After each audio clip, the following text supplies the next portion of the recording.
Good morning বন্ধুরা, কেমন আছেন সবাই? পৌলমীর সংসারের আর একটা নতুন ব্লগে আপনাদের সবাইকে স্বাগত। ঠান্ডাটা বেশ পড়ে গেছে, এখনও কুয়াশা কাটেনি, আর আমিও বেশ সকালে উঠে ভিডিওটা করছি। এই দেখুন, আমাদের বাড়ির সামনে রেল লাইন, ট্রেন যাচ্ছে। সকালের ওয়েদারটা বেশ সুন্দর এবং বেশ বাতাস হচ্ছে। ঠান্ডাটা আরও জাঁকিয়ে পড়বে বলে মনে হচ্ছে। বাচ্চাদের অ্যানুয়াল স্পোর্টস হয়ে ছুটি পড়ে গেছে, কিন্তু আমার তো স্কুল আছে, স্কুলে যেতে হবে। তাই সকাল সকাল উঠে রান্না বাড়ার কাজ কিছুটা এগিয়ে রাখতে হবে, নাহলে টাইম ম্যানেজ করতে পারবো না। তো আজকে ভাবছি পিড়িং শাক রান্না করব। এই দেখুন আমাদের পিড়িং শাকের বাগান, এদিকে মূলো শাক, এদিকে পিড়িং শাক। এইখান থেকে কিছুটা পিড়িং শাক তুলে নিয়ে রান্না করব আজকে। একদম সবুজ নরম শাকগুলো, খুব সুন্দর শাক হয়েছে। পিড়িং শাক রান্না করব বাগানেরই বেগুন দিয়ে। এই দেখুন বেগুন, এই বেগুন গাছটায় অনেক বেগুন ধরেছে, আরও কতগুলো বেগুন গাছ আছে। আর এই দেখুন আমাদের উচ্ছে গাছ। এই গাছটা বীজ পড়েই গাছটা হয়েছিল, গাছটা লাগানো হয়নি, কিন্তু প্রচুর উচ্ছে হচ্ছে, সারা বছর ধরে উচ্ছে হচ্ছে। এমনিতেই টাইম কম, আর বাড়িতে আরও বাজার টাজার করে নিয়ে চলে এসছে মাছ। এতবেলা সত্যি বাছাও খুব কষ্টকর হয়ে যায় সকালবেলা স্কুলে যাওয়ার আগে।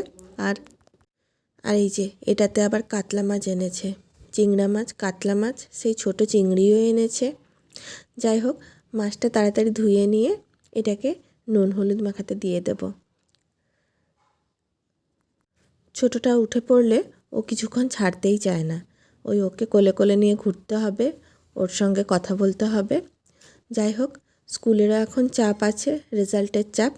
তো তাড়াতাড়ি রান্না করে একদম স্কুলে চলে এলাম, এবং স্কুলে এসেই বসে পড়েছি এই রেজাল্টের খাতা, মার্ক রোল, এই সমস্ত কিছু নিয়ে।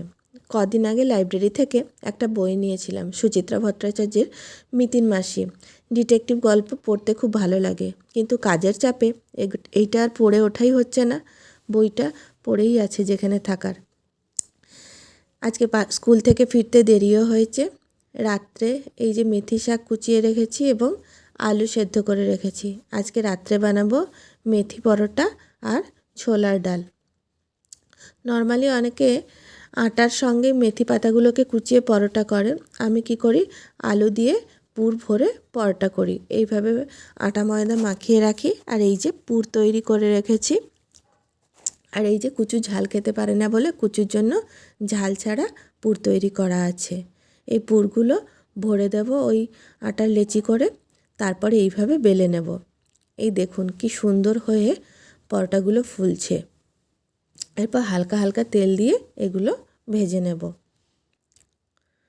আর এই দিকে দেখুন অ্যাকোরিয়ামের মাছগুলোকে, এরা যখন সামনে এসে দাঁড়ালে কেউ, ওরা ভাবে ওদেরকে খাবার দেওয়া হবে। তো ওরা সবাই সামনের দিকে এসে ভিড় করতে থাকে, আর একটু খাবার দেওয়া মানেই খপ খপ করে খেতে শুরু করে। কুচু এসে আবার ওদেরকে মাঝে মাঝে ভয় দেখায়, জ্বালায়, তখন ওরাও লাফায় ভেতরে। বাইরে কুচু লাফায় আর ওরা ভেতরে লাফায়। সব কিছু কাজকর্ম সেরে আজকে কুচুকে নিয়ে এসেছি গানের প্র্যাকটিসে বসাতে।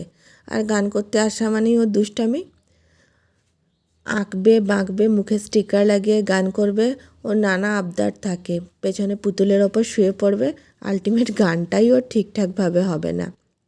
যাই হোক, আজকের ব্লগটা এখানেই শেষ করলাম।